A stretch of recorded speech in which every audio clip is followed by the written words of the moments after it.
ओम नमः शिवाय। शिव पुराण श्री रुद्र संहिता प्रथम खंड 15वां अध्याय सृष्टि का वर्णन। नारद जी ने पूछा, हे पितामह, आपने बहुत सी ज्ञान बढ़ाने वाली उत्तम बातों को सुनाया। कृपया इसके अलावा और भी जो हो आप सृष्टि एवं उससे संबंधित लोगों के बारे में जानते हैं हमें बताने की कृपा करें।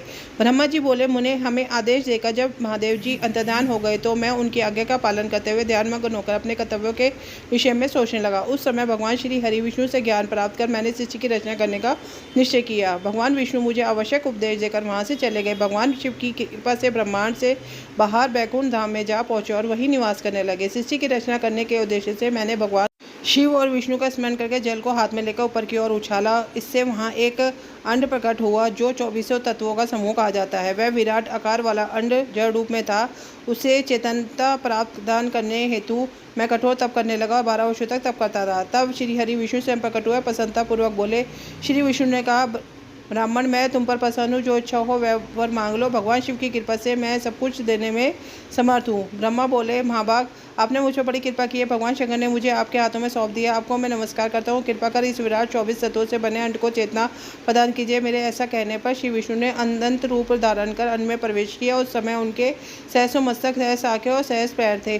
उनके अंड में प्रवेश करते हुए चेतन हो गया। पाताल से सत्यलोक तक अंड के रूप में वहाँ विष्णु भगवान विराजने लगे। अंड में विराजमान होने के कारण विष्णु जी विराज पुरुष कहलाए। पंचमुख महादेव ने अपने निवास हेतु कैलाश नगर का निर्माण किया। देवशी संपूर्ण ब्रह्मांड का नाश होने पर भी वैकुंठ और कैलाश अमर रहेंगे, अतः इनका नाश नहीं हो सकता। महादेव की आज्ञा से ही मुझे सृष्टि की रचना करने की इच्छा उत्पन्न हुई है। अनजाने में मुझसे तमोगुणी सृष्टि की उत्पन्न हुई, जिसे अविद्या पंचक कहते हैं। इसके पश्चात भगवान शिव की आज्ञा से रथावर्ष संज्ञक विष, जिसे पहला सग कहते हैं, का निर्माण हुआ, परंतु पुरुषार्थ का साधक नहीं था। तथा दूसरा सग त्र्यकरोता प्रकट हुआ, यह दुख से भरा हुआ था। तब ब्रह्मा जी द्वारा उदर सोता नामक तीसरे वर्ग की रचना की गई। यह सात्विक सर्ग देव सर्ग के नाम से प्रसिद्ध हुआ। यह सर्ग सत्यवादी तथा परम सुखदायक है। इसकी रचना के उपरांत मैंने पुनः शिव चिंतन आरंभ कर दिया।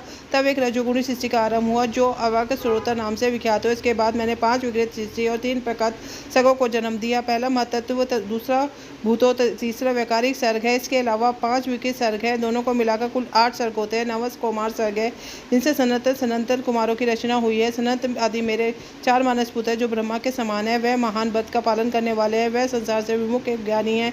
उनका मन शिव चिंतन में लगा रहता है। मुनि नारद मेरी आज्ञा पाकर ही उन्होंने सृष्टि के कार्य में मन नहीं लगाया। इसमें मुझ में क्रोध प्रवेश कर गया। तब भगवान विष्णु ने मुझे समझाया और भगवान शिव की तपस्या करने के लिए कहा।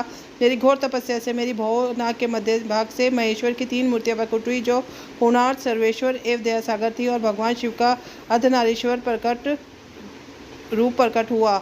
जन्म मरण से रहित परम तेजस्वी सर्वज्ञ नीलकंठ साक्षात उमा वल्लभ भगवान महादेव के साक्षात दर्शन कर मैं धन्य हो गया। मैंने भक्तिभाव से उन्हें प्रणाम किया और उन्हें पसंद करने के लिए उनकी स्तुति करने लगा। तब मैंने उनसे जीवों की रचना करने की प्रार्थना की। मेरी प्रार्थना स्वीकारते हुए देवाधिदेव भगवान शिव ने रुद्रगणों की रचना की। तब मैंने उनसे पुनः कहा, देवाधिदेव शिव शंकर, अब आप संसार की मोहमाया में लिप्त ऐसे जीवों की रचना करें जो मृत्यु और जन्म के बंधन में बंधे हो। यह सुनकर महादेव जी हंसते हुए कहने लगे।